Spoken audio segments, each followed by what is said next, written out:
नमस्कार, जय हिंद, जय श्री राम। सत्य पर आधारित प्रोग्राम में आप सभी का स्वागत है। दोस्तों, जैसा कि आज हम देख रहे हैं कि पता नहीं कैसे कैसे लोग बाबा बन जाते हैं और साधु बन जाते हैं, और हमारे देश के अंदर भी लोग उनको स्थान भी दे देते हैं। तो इसी पर आज चर्चा करेंगे, जहाँ भगवान शिव ज्ञान बैठ कर देते थे, ज्ञान व्यापी मंदिर के बारे में। हमारे बौद्धिस्ट कहते हैं कि ज्ञान व्यापी में हमारे भी जो है वहाँ पर बाबा ने वहाँ पे हमारे भी वहाँ पर भगवान बुद्ध को कभी आसन दिया था। तो मैं बौद्धिस्ट और 22 प्रतिज्ञाएं करने वाले महापुरुषों से कहना चाहूँगा कि दोस्तों, पूरे देश के नौजवानों, सत्य पर आधारित प्रोग्राम में सभी को मैं आमंत्रित करता हूं। जैसा कि बौद्धिस्ट कहते हैं कि ज्ञान व्यापी में हमारा भी हक है, बिल्कुल हक है। आपका हक हर मंदिर में है और हर स्थान में है। जहाँ जहाँ लोग अपना जो है ये भारत का धर्म, समाज, संविधान को मजबूत करने के लिए हमारे कुछ महापुरुष कदम आगे बढ़ाते हैं, वहीं पर आप आकर कहते हैं यहाँ पर हम भी थे। आप हर देवस्थान और हर मंदिर में आपका स्थान है।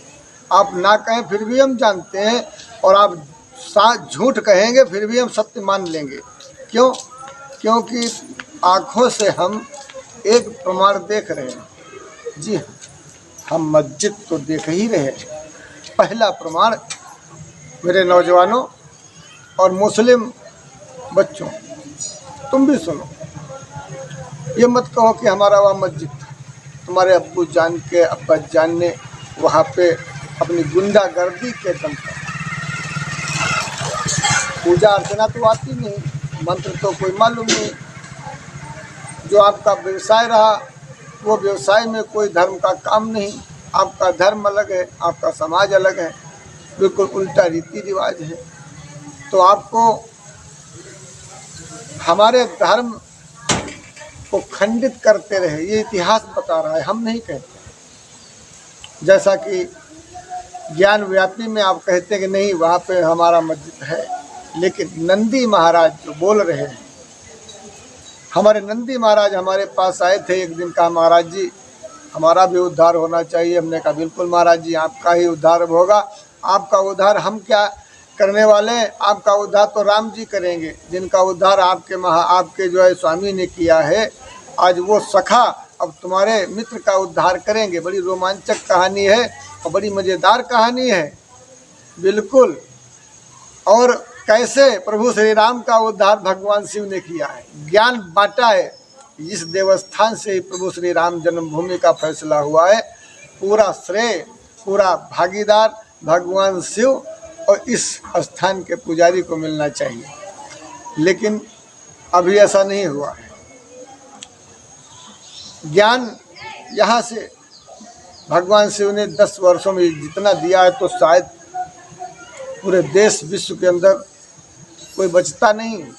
कोरोना जैसी महामारी को हमने कहा, प्रभु मैं 4 बजे, शाम 8 बजे से सुबह 4 बजे तक हम रोते रहे। भयंकर महामारी थी। होंगे साधु, होंगे कोई मौलाना, होंगे कोई पुजारी, इससे हमें मतलब नहीं। जो हमें काम दिया गया वो हम जानते हैं। इसीलिए हम अपनी ड्यूटी निभाते रहे और अपनी ड्यूटी के अंतर्गत भगवान शिव से खुशामद करते रहे। तो महाराज जी ने कहा, हमारे बेटा कुछ नहीं होने वाला है, 70% स्वाहा होंगे। ये इतिहास बताएगा। इतिहास पौराणिक हमारे आगे के सोचने वाले, जिसको कहते हैं भविष्यकर्ताओं ने लिख के रख दिया था कि 2021 में महाप्रलय। लेकिन ऐसा हुआ नहीं, क्योंकि इसमें हम और हमारे भगवान शिव मेन भूमिका निभा रहे थे। कैसे भयंकर महामारी हलाहल जहर को हमारे महाराज जी ने पिया है, ये किसी ने नहीं देखा, उस भक्त जानते हैं। जय जाने ते दे जनई। तो हमारे भगवान ने हलाहल पिया, भगवान शिव ने। हम प्रमाण हैं इस बात के, और जो भी हमारे सामने टक्कर लेना चाहता आए, हम उसको प्रमाण देंगे, क्योंकि शंकर जगत बंधु जगदीशा, सुर नर मुनि सब नावहि सीसा। भगवान शिव का ये जगत है। अगर आपको नहीं पता है, नहीं मालूम है, तो मैं आपको शिव जी को पेड़ पौधों में दिखा सकता हूँ, हम आपको पत्थर में भी दिखा सकते हैं, हम आपको कड़कड़ में भगवान शिव को दिखा सकते हैं। जो ये 22 प्रतिज्ञाएं लेने वाले हमारे महापुरुष लोग हैं, इनसे कहना चाहूँगा, जब संविधान के नीचे आप लोगों ने हमारे भगवान शिव ब्रह्मा विष्णु महेश को कभी नहीं पूजूंगा, कभी घर वापस नहीं जो है इनको लाऊंगा, और इनका खाऊंगा, इनका ही ओढ़ूंगा, इनके ही शरण में रहूंगा, इनका ही सब कुछ लेन देन, भोले भंडारी हैं, इन्हीं का सब खाऊंगा, सुरक्षा में रहूंगा, लेकिन इनको पूजूंगा नहीं। अब बताइए, ये लोग दावा करते हैं कि हर मंदिर में हमारे पिताजी थे, तो भैया हम मानते हैं, जब तुम उनको कसम खाते हो, उनको नहीं पूजोगे, तो क्या तुम हमारे मंदिरों को छोड़ दोगे? क्या तुम हमारे देवस्थानों का अपमान करना छोड़ दोगे? जो तुम भरे समाज के नीचे एक संविधान देख रहा है, और तुम हमारे भगवान शिव का अपमान कर रहे हो। मैं प्रशासन से भी कहना चाहूँगा, जब सिंधु बॉर्डर पे पत्रकारों ने आपके मुख में माइक लगा दिया था, कहा था किसान ये अन्नदाता हैं, ये इनको जानवरों की भांति बांध रखा है, तो भगवान शिव ने इसी स्थान से मुझे ज्ञान दिया था, तब वहाँ पे बताया था। तो पत्रकारों को जवाब दिया गया था यहीं से, कहा था पहले उन लोगों से पूछो जो जानवरों की भांति 398 लोगों को घायल किया, क्या ये आरती के लायक हैं? ये एक पैर से हमारे महाराज जी भगवान शिव एक पैर से 10 वर्षों तक मैं देख रहा हूँ जिस चीज़ का प्रमाण, मेरे अंदर कोई बात नहीं रुकती है। लेकिन तुम लोग जो हो दिन रात मांस और मदिरा का भक्षण करने वाले, कम पैसे पर पढ़ाई करने वाले, और 500 रुपये फीस लेकर के फिर भी आत्म शांति नहीं होती, 2 रुपये की गोली 2000 की 2 लाख की देने वाले, क्या तुम जो है उस समाज को, उस भगवान को समझ पाओगे जिसने अपने तन मन धन को खपा दिया हो? वो जान पाएगा जिसको ऊपर तक डकार आ रही है, मेवा मिष्ठान खाया है, तो वो क्या जान पाएगा अनाज और स्वाद किसी का? बताओ। तो ये कहानी आप लोग करते हो, महाशक्ति को लकड़ी करते हो।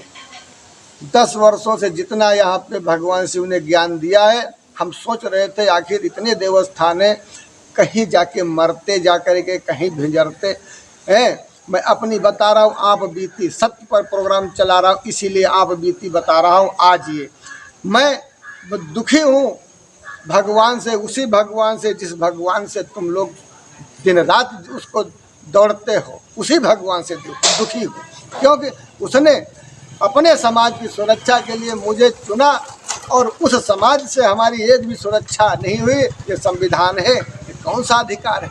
प्रशासन से भी, नेता से भी, उसमें जनता दरबार में भी, लेकिन 2 रुपये हमारे लिए नहीं आए। मैं भूखा प्यासा यहाँ से समाज की सेवा करता रहा, करोड़ों परिवार पूरे देश मारा जाता, गाजर मूली की भांति फट जाते। अगर 1 से 3 डोज हमने न बताया होता, तुम्हारे डॉक्टर तो खोज रहे थे, 1 डोज लगा करके घर भेज रहे थे, घर 1 डोज वाले मर रहे थे।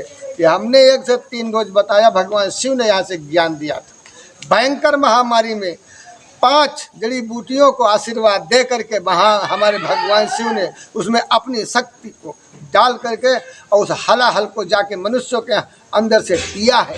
तो तुम जानते हो, ये हम बताते हैं तुमको, क्योंकि हम लोग यहाँ से करिश्मा करते थे इस देवस्थान से। वही ये देवस्थान तुम लोगों ने आसन नहीं दिया है, इसलिए उन्होंने इस गरीब परिवार का जो है आज पैसा समाज में लगा दिया, इसको किसी तरह परिवार समेत जीवन दे रहे हैं, लेकिन समाज से, उस संविधान से एक सहायता नहीं हुई एक भक्त की जो करोड़ों परिवारों को जीवन दान देने वाला है। ये है तुम्हारी संविधान की कहानी। ऐसे संविधान के नीचे तुम ब्रह्मा विष्णु महेश की कसम खाते हो, तो बताओ, तुम हर जगह पर दावा करते हो, तो भैया हम मानते हैं तुम्हारी बात को, तुम जब हमारा सम्मान ही नहीं कर रहे हो उस महाशक्ति